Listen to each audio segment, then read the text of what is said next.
a lot of people think that sort in order of importance, it's like business, money, life. It's like I will have a business that and I'll make some good money and then I'll have this really fantastic life. And we all know that if anyone working in their own business, you work harder than you ever have in your life. But what I encourage people to it's to flip it and think about what they want their life to look like, and then build a business that is going to actually enable them to live that life. Welcome to Future Fit Leadership, a podcast for emerging, experienced and executive leaders to build community, grow capability and future focus their career pathways. There has been a global shift in how we lead, and our conversations with leaders and executives explores the skills, strategies and mindsets that is needed to thrive in this ever-evolving landscape of the future. So whether you are a seasoned executive, an aspiring leader, or simply curious about the future of leadership, we are here to give you practical insights to unlock your potential, change the status quo, and break open our assumptions on how work works. Produced in partnership with Future Leadership, a capability ecosystem for boards and executives, Future Fit Leadership is your place for bite-sized learning for executives hungry to make a change. Hello and welcome to Future Fit Leadership. I'm your host, Sadhna Smiles, and I hope wherever you're listening to this podcast, you are well. Today, we're sitting down with a remarkable woman who is helping female entrepreneurs transform their businesses and their lives. Michelle Broadbent is a former media professional turned business strategist who knows exactly what it takes to scale a business while maintaining your sanity. After years of being the woman behind the woman in startup environments, Michelle discovered her true calling, helping women entrepreneurs break through their limitations and create businesses that truly align with their life goals. Today, Michelle is a powerhouse strategist and mentor who's dedicating her career to helping women business owners streamline their operation, scale with confidence, and create businesses that align with the lives they truly want to lead. In this episode, Michelle gets brutally honest about the challenges of entrepreneurship. She shares her insights into overcoming burnout, simplifying the chaos of entrepreneurship, and building strategies that are not just about business success, but also about personal fulfillment. She emphasizes the importance of aligning your business with your life goals, identifying blind spots, and learning to say no to what doesn't serve your vision. So whether you're a seasoned entrepreneur, someone considering to take the leap into self-employment, or just curious about what it takes to lead with clarity and confidence, this episode will leave you inspired and equipped with actionable takeaways. So grab a coffee, settle in, and get ready to be inspired by Michelle Broadbent's incredible journey and transformative approach to business leadership. Good morning, Michelle. Welcome to Future Fit Leadership. How are you today? I'm so well. Thank you so much for having me. I'm really looking forward to our chat. Well, I am too. And I have to say, I was reading through my notes last night and I was saying this to you off air. It's like, oh my God, I need a Michelle in my life. And I think for a lot of people, you get to this time of the year and we do need a Michelle in our lives. Yes, I do. This is like my busiest time of year, end of the year. I'm like the accountant at the end of financial year. And for people wondering, well, what does Michelle do for Southern to need a Michelle in her life? Let's share your story, but let's share your background as a start, because the role that you're doing now, the business that you have now, wasn't what you started with, because you started in travel and in TV and startup. So maybe share a little bit of that part of your life with us first. Sure. So before I started my business 8.5 years ago, I was employee number 2 for 2 startups in the media industry. So I joined the founder and together we built those businesses, and it was, like most startup situations, you're wearing lots of different hats. So I kind of came in as the woman behind the woman and was doing everything from, sales, marketing, operations, business affairs, logistics, everything. And then as we grew those businesses, we brought in experts to fill those roles. So I did that twice. And in the second company that I was working in, I actually finished up there working. I set up their in-flight entertainment department. So I've kind of got a varied background in terms of, but always with a small business focus, but like starting small and scaling up. I love how you say the woman behind the woman. I love that. Yeah. What made you go into your existing business? You've just called it Michelle Broadbent, haven't you? Is this Yes, your name? yes, Is the name of yep, your it's business? my Yeah, it's my name. yeah, Yeah, that's yeah. right. So it's funny. It was actually a conversation that happened. It was work. I mean, it all sounds very glamorous, but when I worked in TV, lots of cocktail parties and things like that. And I was at a party one night with my boss. She introduced me to some people and she said, "Oh, this is Michelle. She has all my best ideas." And it was one of those moments where I kind of like, it was like, when all the noise around you just kind of like dims. It's like, oh my God, I do. I like I do have all of her best ideas. But she is doing that and I am, still in this position of being that sort of wingwoman, which I loved doing. I always loved being that person. But what I kind of realized in that moment, it's like I'm capable of a lot more than I sort of was giving myself credit for, I guess. And I loved working in television until I didn't. So I kind of fell out of love with that industry and then just thought, I'm going to take the leap. I didn't know really what it looked like, but I knew that I wanted to do something for myself. And at the time, my two daughters were very young. Television and media isn't exactly a world that is conducive to Family. parenting. And yeah, it's not.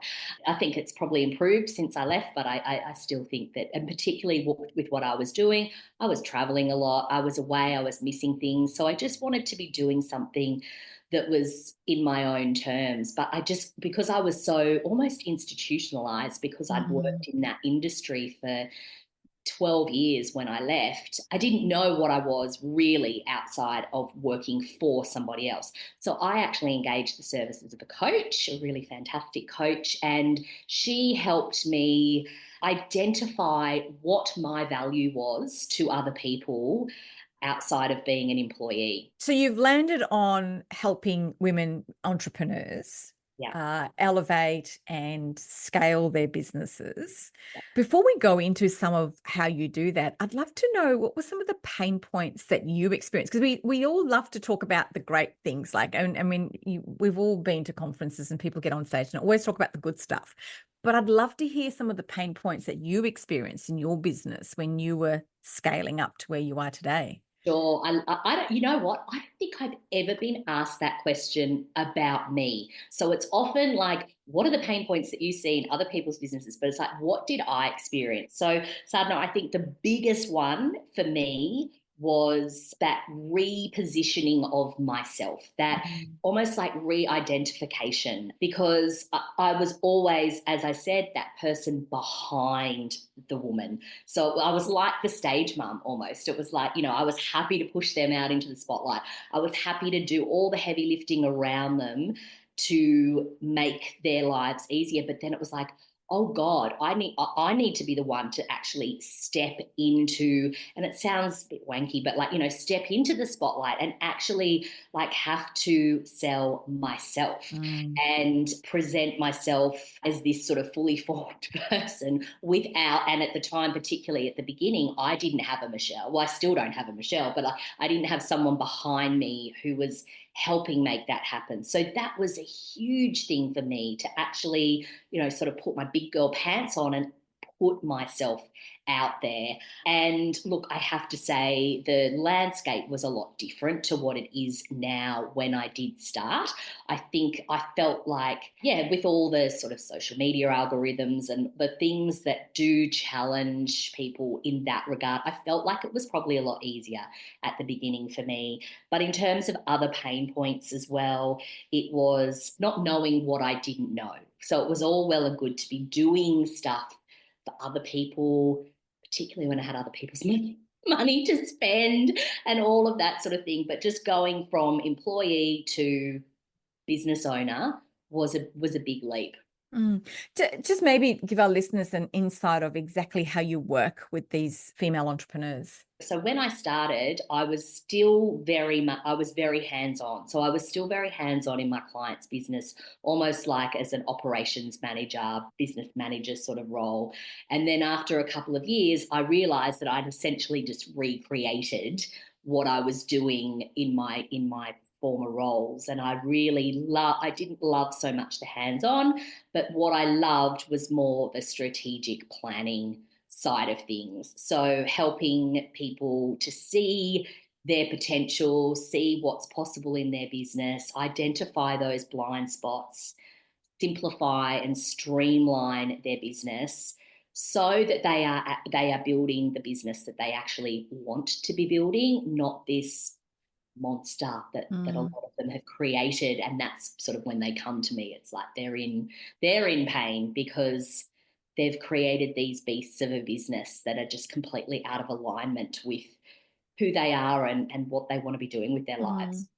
Strategy is so critical, isn't it? Because it really underpins everything that you do in the business, whether it's for the next 12 months, 5 years, how I want to exit it. Unless you get that right from the very beginning, you go through all sorts of pain. I'm talking from personal experience on this. You go through a lot of pain.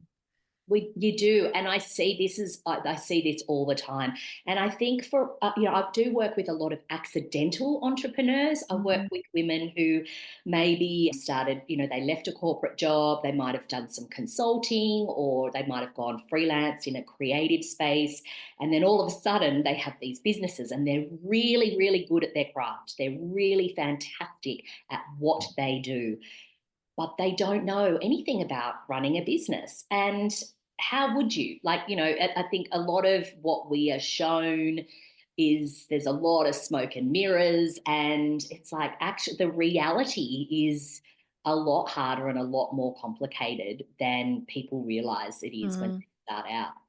And so at what point do most business owners come to you to say, I need a Michelle in my life? So usually they've come through the startup phase. So they've done those first couple of years where they're just sort of saying yes to everything. They tend to have been burnt out in some way. They've perhaps missed some major opportunities, whether it's on the business front or even personal, and they're spent. Like they're tired of doing absolutely everything themselves, but they're so in it that they can't see a way out. And that's usually when they come to me. It's like something's got to change. I've built this business that I just don't even relate to anymore, or usually, there's sort of a scale, but often it's like they want to burn the whole thing down, or they know they need to do things differently, but they just can't see a way to do that. So that's where I come in. How do you work with entrepreneurs who are highly confident in how they see their business, the vision for it, the direction they want to go in? It's not working, they come to you, but it's really hard to let go of that initial idea of what you wanted to do, why you're doing it, and how you see it. How do you actually work with them to get them to change their mind? So I think, first of all, like something that I maintain with all of my clients is that it is their business. So like I can help them build whatever it is that they want to build, but they have to want it. And I think for a lot of people, like I said, it's almost like they trip and fall into these situations with their businesses and they almost like build a vision around what's already happening as opposed to starting with the vision of what it is that they truly want, but not so much just in business, but what they want their life to look like. Like, because a lot of people think that sort in order of importance, it's like business, money, life. It's like I will have a business that and I'll make some good money, and then I'll have this really fantastic life. And we all know that if anyone working in their own business, you work harder than you ever have in your life. But what I encourage people it's to flip it and think about what they want their life to look like, and then build a business that is going to actually enable them to live that life. But just helping them crystallize that vision is very, very powerful. And often, because I work with so many service based businesses, so it's very reactive, it's a very responsive way of working. You're working, it's whatever the client wants, I'll do it. Yes, yes, yes, yes, yes. And that is what leads to that burnt out state, which is where these women come to me. Because most of them, I mean, most businesses in Australia, a large majority are small businesses. And so for most of these business owners, they would be starting up as a small business. Yes. And we do it because we think it's going to give us a financial freedom at the end of the day, or we don't want to go back to work, or, we've had kids and we want to work from home. And so we start up something from home. But it Yeah. quickly becomes a noose around your neck, doesn't it? It When is. you realize that you're in charge of every single part of the business, from getting the money in to cleaning the toilet, really. That's so true. And it's things that people don't, because especially for women that have come from, and men, of course, but I work with women, women that have come from corporate, you're like, there is so much infrastructure. There's so much layers of support within big corporations, even medium-sized corporations.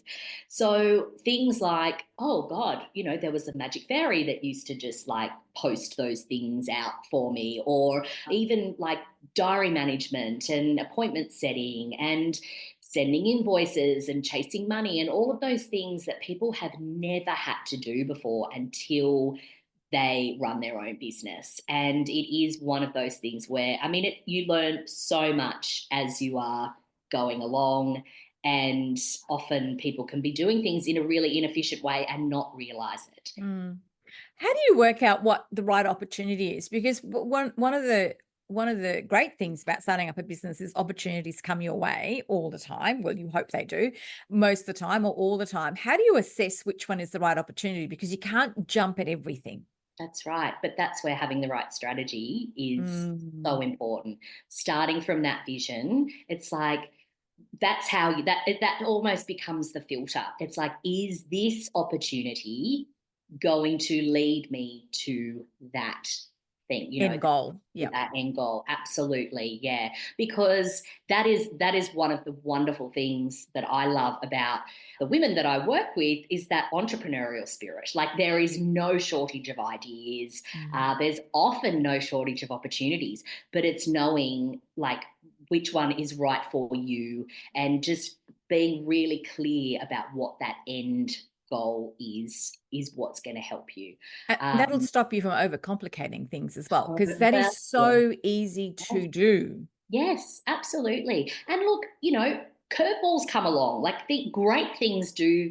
Like, I think of some of the things that have happened in my business that I did not plan for, and they were these incredible opportunities that came along and essentially took me on, a really good path. Like, I'm not saying that sadly, I wish I did, but I don't have a crystal ball. I can't see into the future.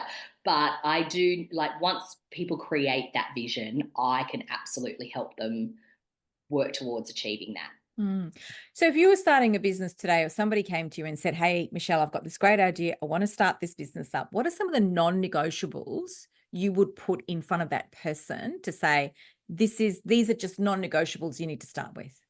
First of all, money. I think having, like I call it, like the pot of gold, because where I see so many women going wildly off track is from a financial scarcity point of view. Now, that sounds very idealistic, and I'm not talking it needs to be, hundreds of thousands of dollars, but just having a little a safety net of Mm. money, so that you can build the business that you want to build without panicking and like, oh my gosh, I've sent out those proposals and I'm waiting for people, and I need an answer because I've got $20 in the bank. Like, that feeling always leads to not so great decisions. So I would say, if at all possible, plan for it. Sock some money away. If you are listening to this and you're in a corporate role, or you're working for someone else, and you think, I've got this great idea and I want to get out,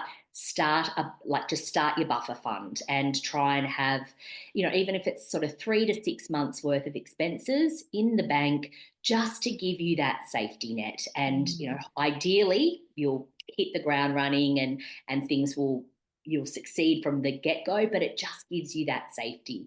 The other thing is, make sure that you know who your customer is. Like, what are you selling, and who is your customer, and do you know that customer super, super well? So often people have these brilliant ideas, and it's like, yeah, but who's going to buy that? Who's Mm. going to who's going to do, like, do you have look, ideally, in an ideal world, and this is how I see a lot of people start up, is that they start with an existing client. It's like, I know what my business is. I'm going to leave my job. I've got some money stashed away, and I've also got a client that's coming with me. That's a very sort of secure way of starting a business. I'm going to go back to the money piece, because one of the things that quite often happens is we go into partnership. So I can't fund it on my own. Mm-hmm. People could see your face now. Oh God. I can't fund it on my own. So I'm going to bring a couple of people along with me. And there's a couple of things I want to talk to you about that. First one is the money piece can actually tear a business apart, particularly if it's not performing and people say, well, I gave you the money, how am I going to get it out? And the second piece is business partnerships can also, unless you set it up correctly, the going in and going out agreements can actually destroy a very successful business as well. Yeah. What do you And see around those two oh things? God, I like yes, you saw my face, and I see a lot of horror. Like I do. And look, that's a very sweeping statement, because there are business partnerships that do go well. But I think a lot of, and again, like so much of what I've been speaking about today, it's like people don't know what they don't know. People enter into these things in a very idealistic way. And gosh, I would want for everyone for it to work out, but so often it doesn't. And it's because we're talking about people. Like that is the hardest thing about building a business. It's the human side of things. The product side, that can always be fixed if but the people side of things can lead to, I see, a lot of pain. So particularly with partnerships, I would just say, don't go into business with someone that you don't know, first of all. Like, I just think getting to know someone before you go down that path, and even when you think that you know someone, like, do your due diligence, make sure that everything is watertight from a legal standpoint. Even if you're like, oh, but we haven't really got a product yet, or we haven't got a business, or, oh, it's just, we're just riffing ideas. But you go and have a meeting with someone, and someone signs on the dotted line, and before you know it, you're away, and there's no partnership agreement in place, or terms of business in place, and all the legal stuff that needs to be in place. It's like a marriage. Like, you need to know what you're doing. And sadly, I mean, gosh, I've seen all sorts of scenarios, like family businesses, husband and wife breaking up, and then they're in business together, and they're still in business together, or friendships that have gone absolutely haywire because of a business partnership gone bad. And I just go, enter a tread with caution, I think would be my answer. But that's where it's really good to get a third party in, isn't it? Yes. Who is Yeah, not connected to you in any way, shape, or form, who can advise both of you, or how many partners you have, to say, here is what your finance health looks like. This is what the partnership health looks like. Here's some, this is your role and responsibility. These are your role and responsibilities, and actually get some business cadence in place for people. absolutely. Yep, that's right. It's like, what are you actually building here? Like, what is this?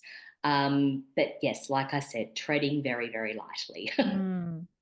Just changing direction a little bit. We're coming to the end of the year, the festive season, and I know a lot of people, we get to this end of the year and we drag ourselves to the finish line, and people are tired and cranky. But what I also find with a lot of business owners, you really can't take a break over the festive season, because 9 times out of 10, you let your team or your staff have the break, and you end up manning the phones or taking the customer complaints or the orders that have gone astray, or whatever that looks like.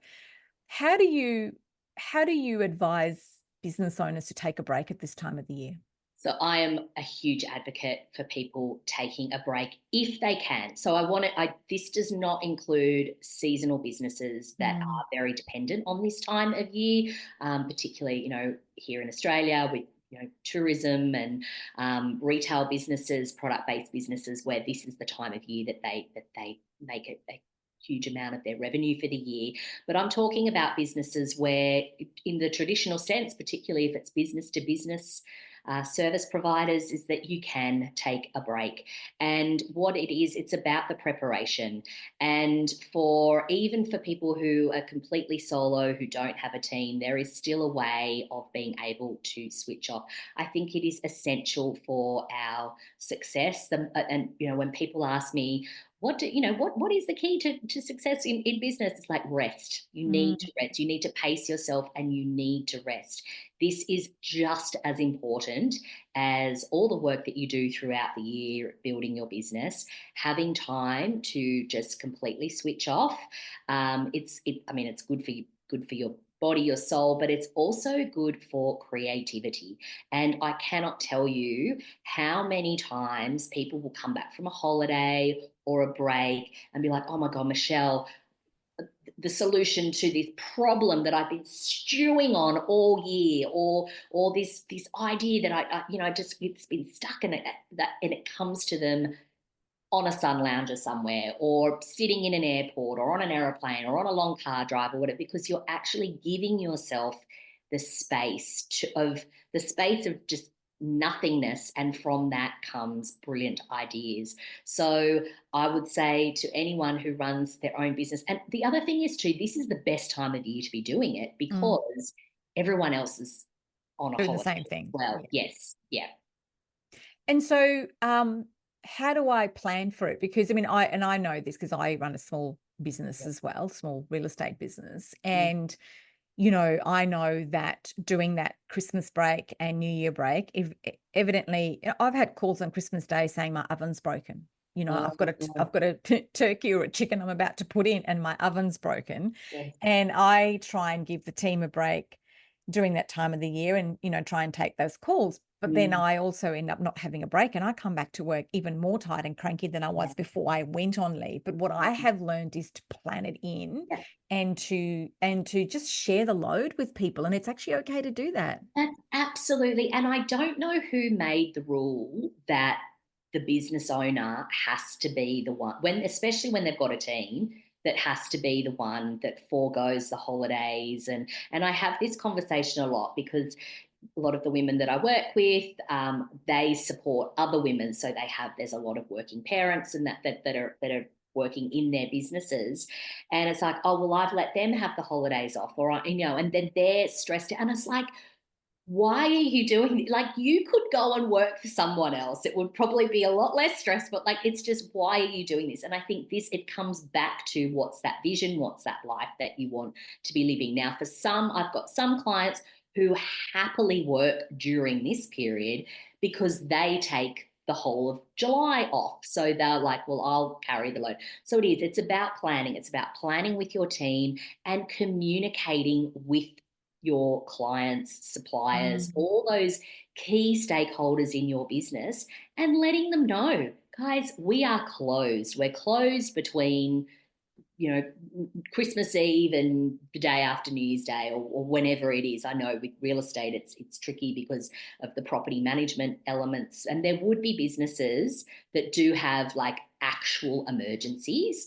What do your customers do in case of emergency? And that is everywhere. It's been emailed to them weeks in advance. There's a reminder that goes out a couple of days before. It's on your website. And also there's, you can automate stuff. There's just a simple out of office on your email. Like, so if people do email you, they know that you're offline and this is what to do if there is an actual emergency. Now, with solo businesses, if you don't have a team, maybe it is about scheduling in time, once a day throughout your holiday or twice a day where it's scheduled and you do check in. If Mm. that's going to give you peace of mind, if that's going to let you relax, and if that's what needs to be done, then by all means do it. But it's amazing what people can solve themselves Yeah. when they don't lean on, when they don't have you there to lean upon. Mm. And I think for so many of us, like, is there ever a real actual emergency? Like, we are not the ones that are flying the helicopter, taking the heart from one person and taking it for the transplant.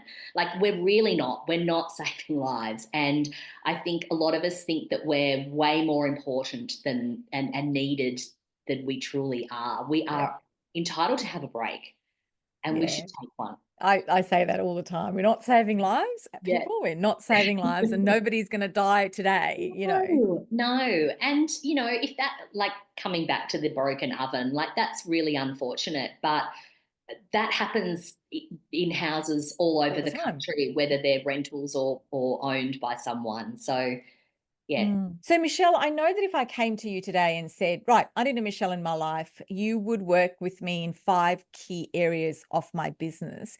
Could you run through what those 5 would be? Sure. So, first, where I start with everyone is a review of where things are at right now. So, that's where I get right under the skin of their business. And it's like the doctor's diagnostic. So, we go right in and see exactly where things are at, what's working, what's not working, what could be working better, what do we want to stop doing. And then we look at then we explore the options that are available to them, and that needs to be aligned with a vision, right? It's not just like Mm, throwing spaghetti at the wall and seeing what sticks. That's actually aligning with their vision and really exploring opportunities, because what I find with a lot of business owners when they come to me is that there could be this really incredible opportunity sitting right under their nose, and they're just not seeing it, or they're just like, oh, what could it really be that simple? Yes, it could. And then the next thing that we do is we look at the structure around helping them bring that to life. So looking at systems, all the kind of scaffolding, any support that they may need. We look at what needs to be engaged there. And then, ultimately that leads to that transformation, which is a whole new way of working, new way of doing business, a new way of being in their lives, from making those changes. mm. How long, you start working with someone, how long before they start to see that sort of transformation happening in the business? So it can be quick, like, and because there could be just, and I don't want to sort of diminishing what I do here by saying this, but it's like sometimes those tiny little tweaks can have a massive impact, Mm, and just and often, like, I don't know what they're going to be. That's one of the most satisfying things about the work that I do, is that sometimes it can be this thing. It's like, oh my gosh, if I just change that thing, that's going to change everything. But with a lot of people, there's a lot of kind of, I guess, ingrained habits and ways of working, and big change that needs to happen in their business that isn't going to happen overnight. But generally, I mean, when I start working with people, I usually meet with them fortnightly, and then we move to monthly. And in that sort of first month or two, that's when we really see things starting to take shape. But one of the things that I love about what I do is when, I work with someone, and then, we kind of go through that period of growth together, and then they go off and do their thing, and then they come back to me, like, a year or two later, and, for that sort of next stage of growth. So yeah, I love, it's like ongoing transformation. mm. And I imagine most people come to you because they want to scale up or grow or increase their turnover. And I know I've read somewhere that you've spoken about how, getting to that 6 figure, like, I may be sitting at 600K and I want to get to the 1 million turnover in my business. Mm. It's just really difficult. And quite often a lot of businesses will just stay under that 1 mil turnover mark. What holds businesses back around that? I mean, I know there's no magic answer, but what are some of the key things people can look out for to say, maybe these are some of the things that are holding me back? Sure. So look, I think first of all, and again, I keep coming back to this, but like, why do you want to make $1 million? Like, why is it $1 million? Is that because someone said to you that that's what a successful Good person is, question. Yeah. a millionaire? Like, really? So that would be number one. Like, is this your actual goal, or is this just something that you think that you should be doing. But even if we looked at, whatever that number goal is for them, and they're not just quite getting there, they're not hitting the mark.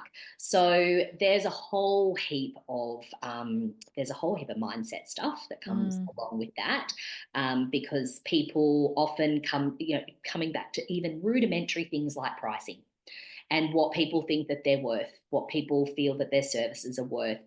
And I see this, we talked a little bit earlier about like letting the team go on holidays, and you're there being the one that's slaving away, answering the phones and sending out the orders and that sort of thing. And it's almost like that person that keeps doing that all of the time stays stuck, and they're not the ones that are like the people that are earning $1 million a year are not answering the phones and packing the orders. And so it's like, do you see yourself as that person? And when you do see yourself as that person, and I'm not a mindset coach, but a lot of the stuff that I do is, it's almost like therapy. It's like therapy. It's like talking through, okay, so what's going on here? Like, why do you keep almost like dimming your light? And there's a lot of reason behind that. Often it is, baggage that they're bringing into the business from, something that an old boss told them, you'll never succeed, or a parent or a partner or whatever. So it's actually working through that, because a lot of it isn't necessarily like business related. A lot of it is mindset related. And accepting things that you shouldn't be accepting.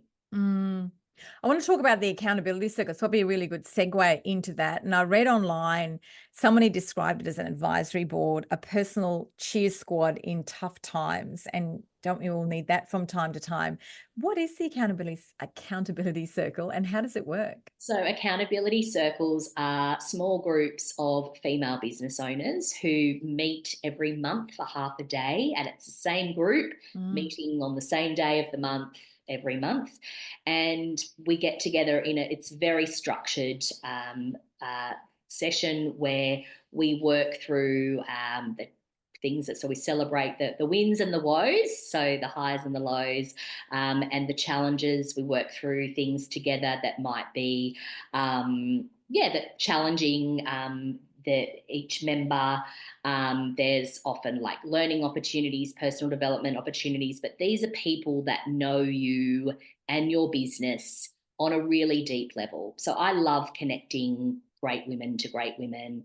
I love meeting new people. I love going to networking things. But what often happens is you have these great conversations, or you say, oh, we must catch up again, and then you catch up in 3 months and then you might never see them again. Whereas this is like a very structured way of ensuring that you have these business besties, these people that know you and your business really, really well, and also know your goals. I think that's really important. Like, they know where you're headed and are there to support you through thick and thin.